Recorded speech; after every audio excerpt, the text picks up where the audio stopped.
Hey guys, Tim here. So I wanted to make a quick little video here, and it is in reference to whether or not one should purchase these, and I hate calling them knockoffs, but they are knockoff Covenant, Max Ace Covenant battle songs.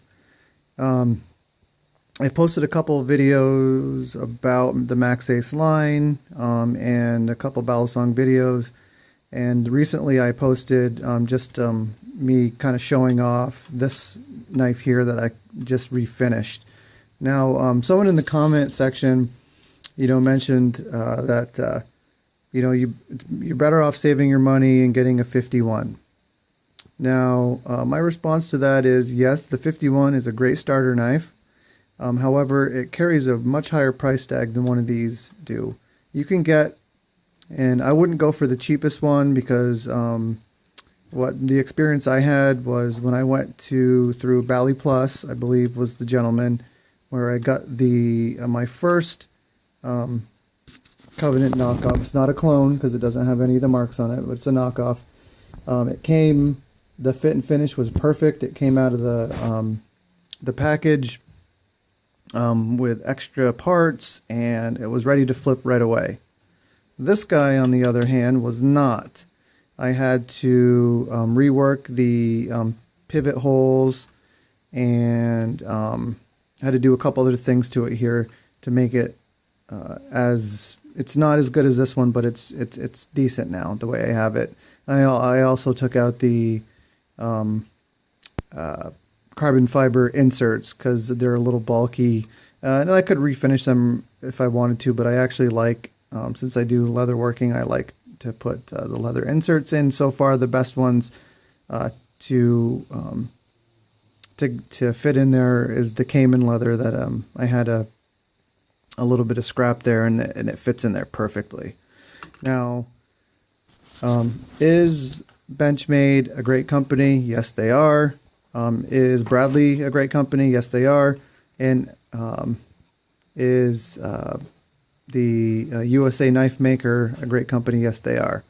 And so is Home, and so is Beagler.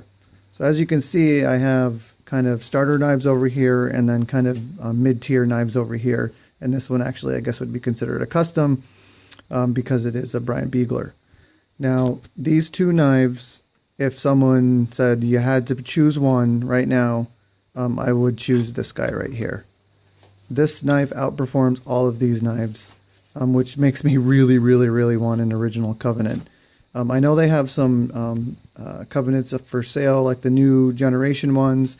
They are decently priced for what you're getting, but I don't have the cash to get one of those right now, so I'll probably have to end up selling.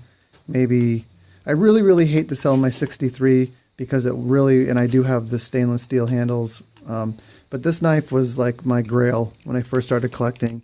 My first knife was this here.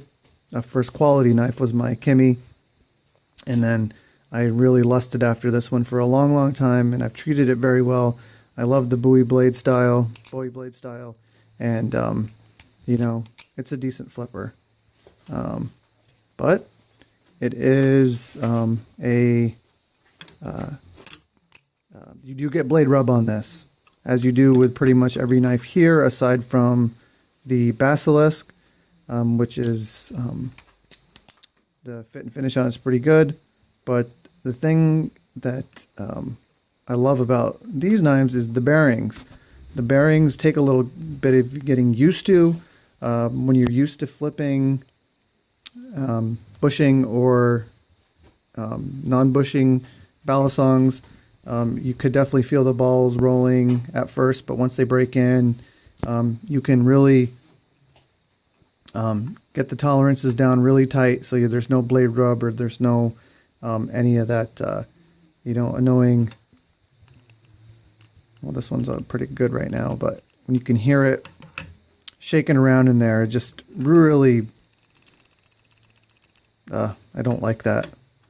And I would recommend these knives. However, let me give the caveat of saying that it is a crapshoot. I ended up making a choice. I was going to either get the new Bradley knife, or I was going to get another one of the Covenant knockoffs because I was so impressed with this one here. I'm glad in the end that I did go with this one, because actually after I bought this one, literally, like, because I was waiting on Blade HQ, when's it going to come up for sale? When's it going to come up for sale? They always have a knife drop around my birthday, which is August. So I was waiting, you know, and then I'm like, fuck it, I'm going to get this one because of my experience with this one. And I was a little disappointed with what I got. I went with the cheaper vendor. I don't know if that was the reason for it, but this one had Loctite that was dripped all over some of the screws, and it wasn't flippable out of the box. I had a lot of problems with it. But what I ended up doing is kind of harvesting some of the parts from here and switching it over here.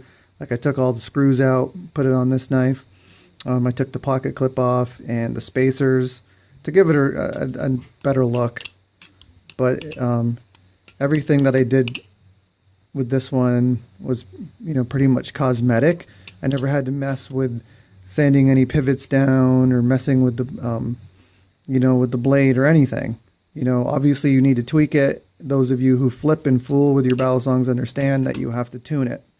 But this was a pain in the ass. I had to take it apart several times.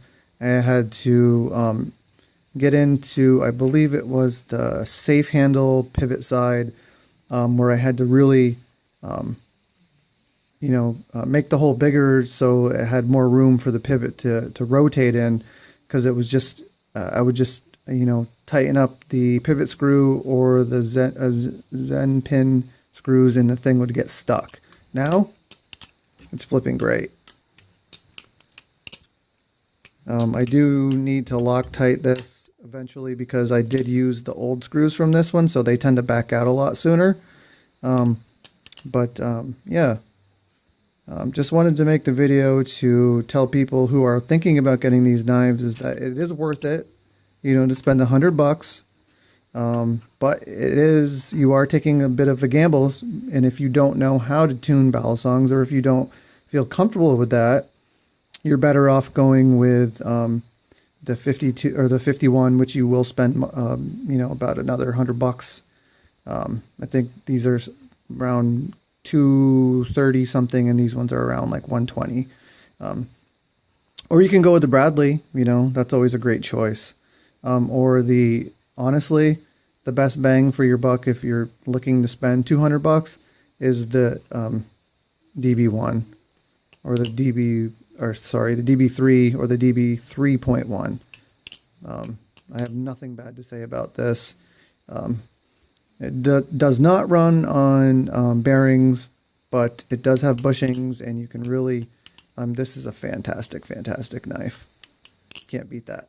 But I just wanted to put that out there and let people know that it is worth it, as long as you're comfortable and aware that they can come with some hiccups. So if you are going to go on DH-Gate, I would choose the Bali Plus vendor. Thank you for watching, guys. Peace. Oh, wait. Embrace your creativity. Peace.